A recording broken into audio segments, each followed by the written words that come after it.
Hey guys, on this video I wanna show you how easy to replace the broken or scratched lenses on your Insta360 camera like a OneR X2, and I'm pretty sure the method is same on the other type also. I have to replace the lenses because mine has a scratch on it, and I tried to fix it. I tried to do many different ways to fix up or polishing the lens, but it doesn't really help, and the footage was getting worse and worse. So I ordered a brand new lenses online, and here we go. This is I show you how I fix it up and I replace it.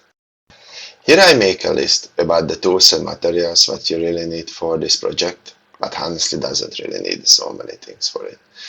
Actually, you need the knife with the sharp blade, a small size scraper, a heat gun, and the air blower.